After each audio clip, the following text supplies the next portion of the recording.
What if I told you there are better ways to cope than reaching for a drink?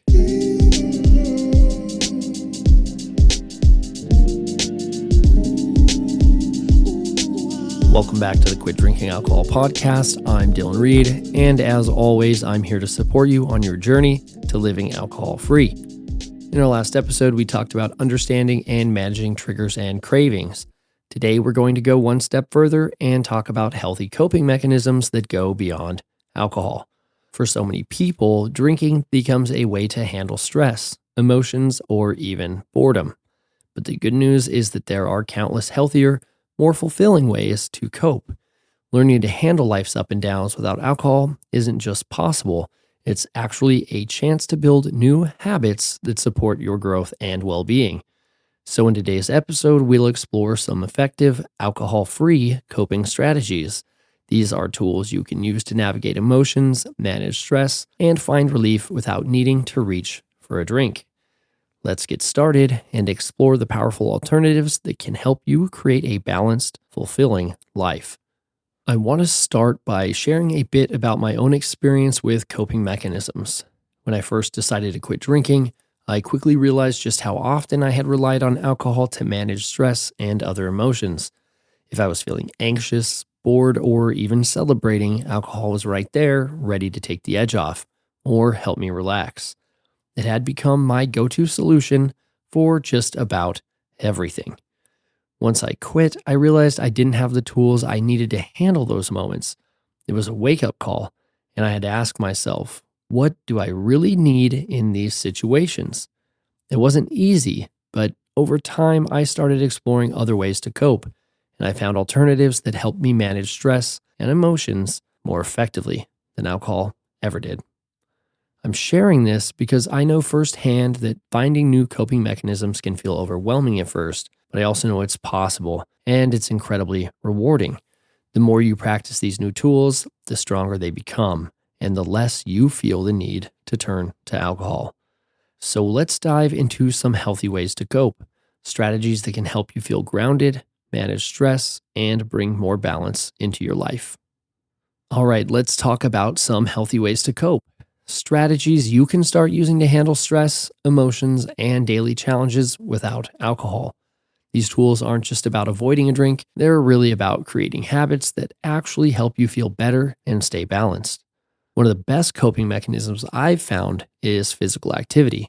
Exercise, whether it's a brisk walk, a quick workout, or even just stretching, is an incredible way to relieve stress.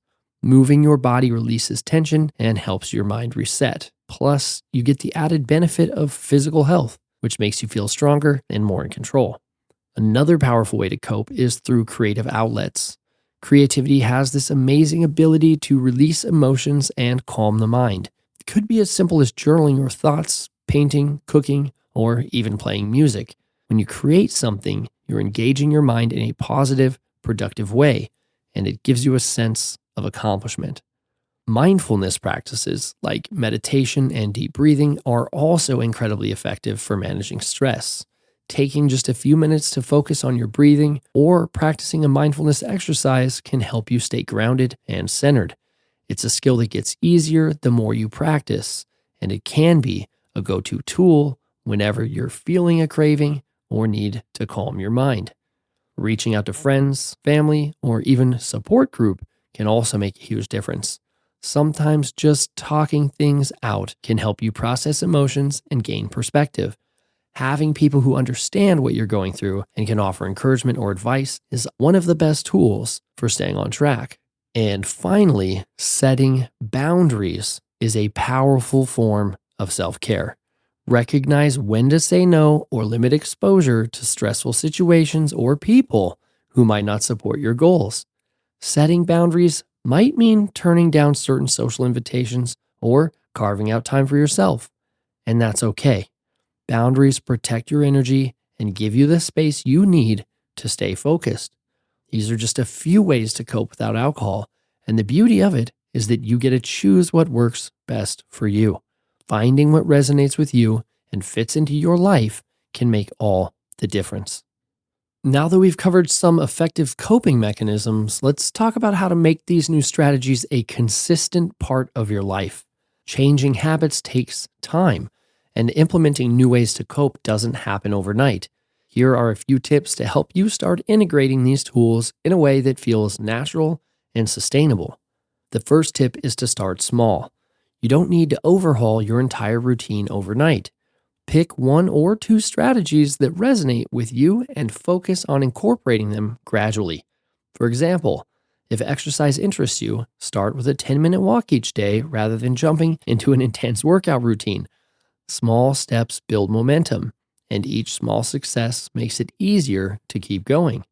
Next, be open to experimenting with different strategies.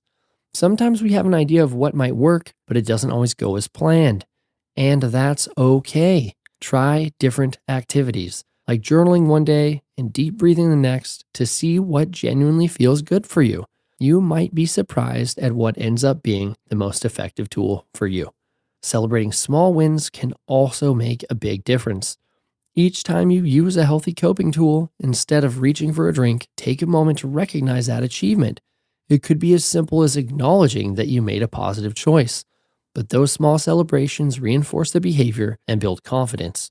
And finally, remember to be patient and kind to yourself.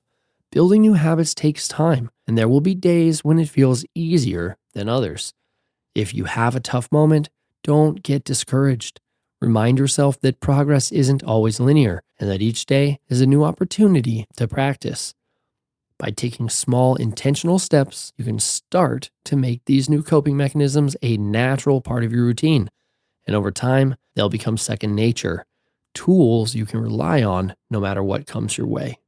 As we wrap up today's episode, I'd like to leave you with a question for reflection. Changing habits and finding new ways to cope can feel challenging, but taking time to reflect can make the process easier and more meaningful. So here's something to think about. What are some ways I can handle stress or emotions without alcohol? Try to get specific with this question. You could write down a list of activities that interest you or think about situations where you might try one of these new coping tools. If you enjoy journaling, consider jotting down a few thoughts about which strategies feel most appealing and why. Reflection can help you identify what's working, what's not, and what feels most natural for you. Remember, finding new coping mechanisms is about empowering yourself to handle whatever life throws at you without needing to turn to alcohol. It's about creating a life that feels balanced, resilient, and fulfilling. Thank you for joining me today. If you found this episode helpful, please consider sharing it with someone who might benefit from hearing it. You never know whose life you might help change by introducing them to this podcast. In our next episode, we'll be talking about building a strong support system for lasting sobriety. I'll share tips on creating a network of people and resources to help you stay on track and feel supported. I hope to see you there.